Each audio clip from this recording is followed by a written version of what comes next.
Vem cá, como é que foi o seu 2025? Pior do que você imaginava? Ficou ali no era isso mesmo? Ou te surpreendeu? Eu começo por essa pergunta porque um dado de uma pesquisa que eu li é daqueles que acendem uma luz. 49% dos brasileiros dizem que 2025 foi melhor do que esperavam. Outros 17% dizem que foi igual. E 33% dizem que foi pior.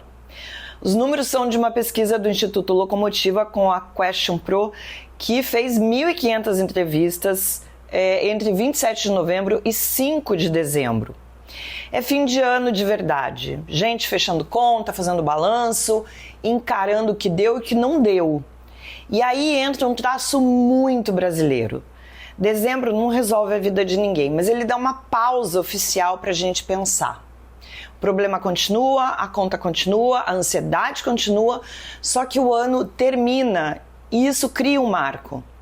Eu tenho uma teoria meio cafona, e por isso mesmo muito nossa, que a gente usa a virada como uma desculpa para recomeçar. Não porque o calendário tenha superpoderes, mas porque a cabeça precisa de um ponto de partida. Olha eu copiando Pedro Doria.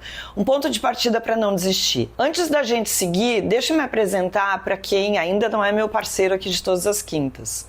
Eu sou Marilis Pereira Jorge, colunista do Meio. E eu vou confessar uma coisa, o meu 2025 foi melhor do que eu esperava, mas por uma razão que não tem nada de mística. Em outubro do ano passado eu estava bem satisfeita com a vida e decidi planejar. Sentei e listei o que estava me deixando infeliz. O que eu quero mudar? O que eu consigo mudar com as condições que eu tenho? E o que eu não consigo e, portanto, eu preciso aceitar, adiar, buscar ajuda. E esse é um ponto crucial. Um bom plano não dá para fantasiar, a gente tem que lidar com coisas concretas. É um acordo com a realidade. E quando a meta não cabe na sua vida, o resultado quase sempre é frustração, autocobrança.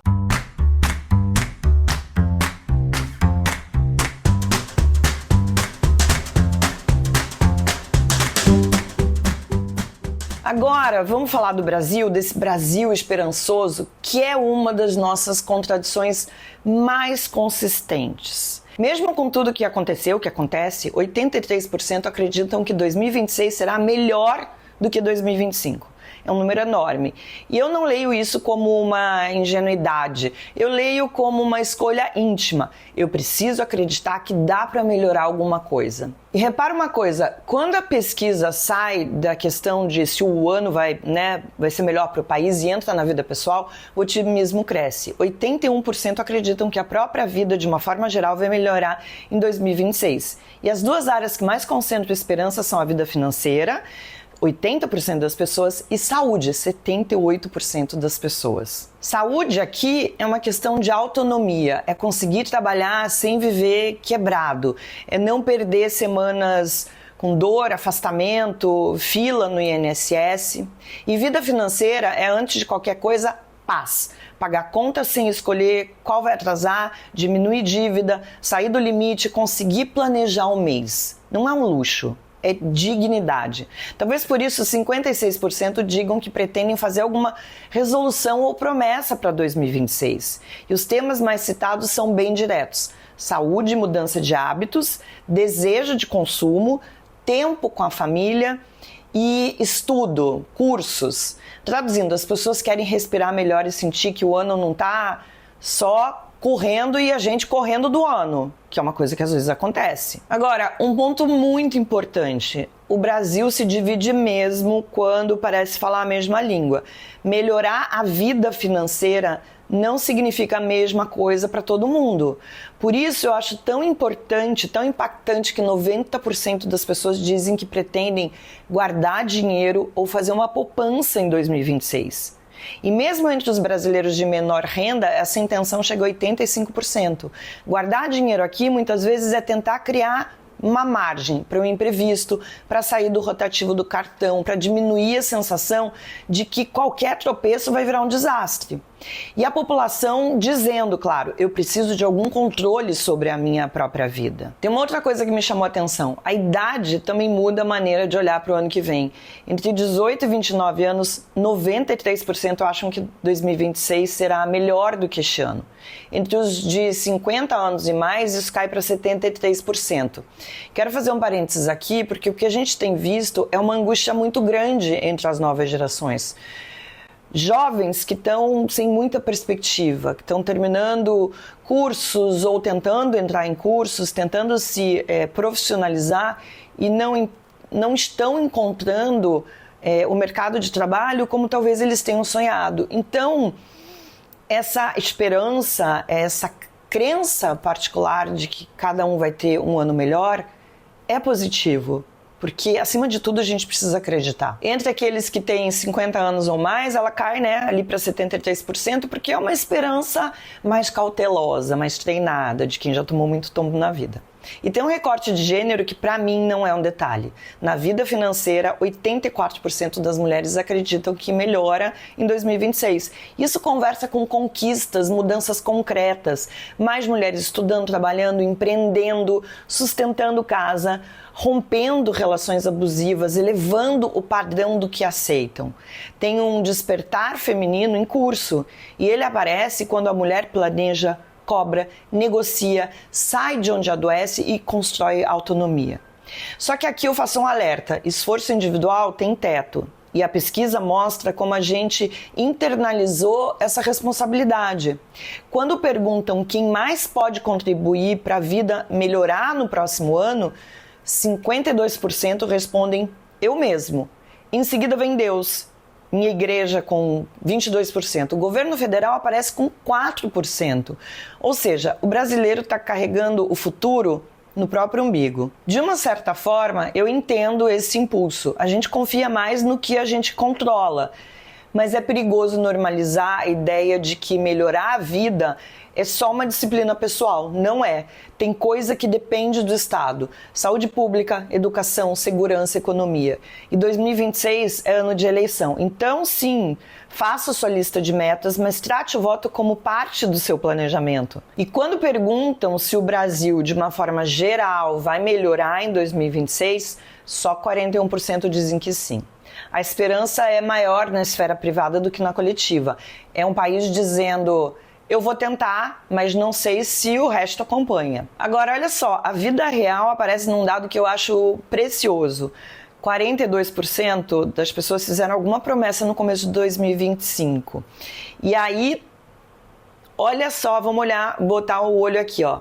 Nessa divisão, 30% cumpriram totalmente, 53% cumpriram em parte e 17% não cumpriram.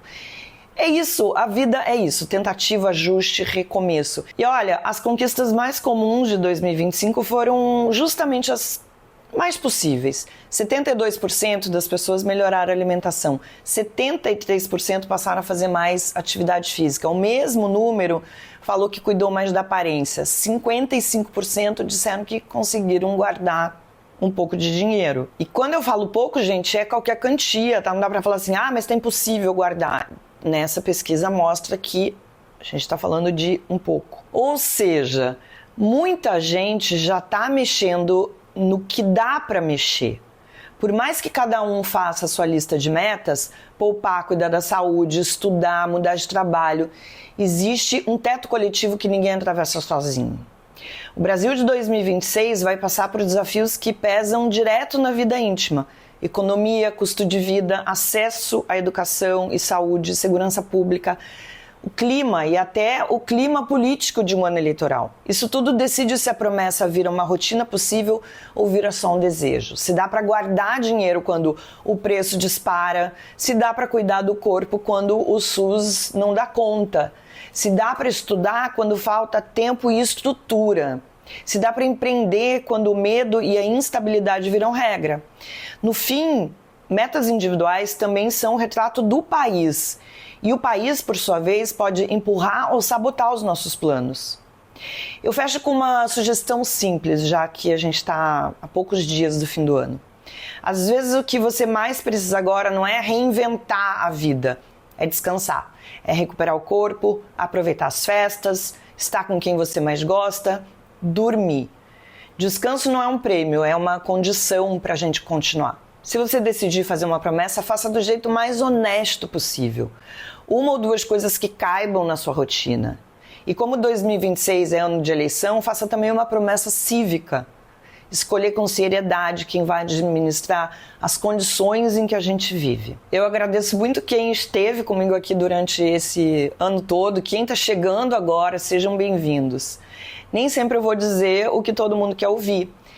Esse é justamente o meu papel, provocar reflexões. Eu torço para que 2026 seja melhor do que você esperava. E se não for melhor em tudo, que seja um ano em que você se trate com mais carinho, mais justiça, com limites claros, planos possíveis e coragem, muita coragem para seguir tentando. Ano que vem a gente se vê por aqui. Tô sem fôlego, simplesmente fantástico. Isso se faz em vida, parabéns ao meio. Que maravilhoso, obrigado por essa obra-prima. É um deleite ouvi-la, grandiosa. Esses são só alguns dos comentários de quem já assistiu ao documentário Fernanda Montenegro, A Luz e o Mistério no streaming do Meio. Uma conversa como você nunca viu, em que a maior atriz brasileira revisita quase um século de vida e de palco. Ela conta da infância do subúrbio, da primeira visão da magia do teatro, da força do rádio, da TV, do cinema. Ao lado de Cora Rona e Ricardo Rangel, Fernanda abre o baú das amizades, das saudades e dos encontros que mudaram a sua história. É íntimo, é emocionante, é histórico. Se você ainda não assistiu, o filme está disponível exclusivamente para assinantes do Meio Premium no nosso streaming. Além dessa produção incrível, nosso catálogo conta também com séries e documentários que você só encontra aqui. Assina, assista e viva esse encontro com Fernanda Montenegro.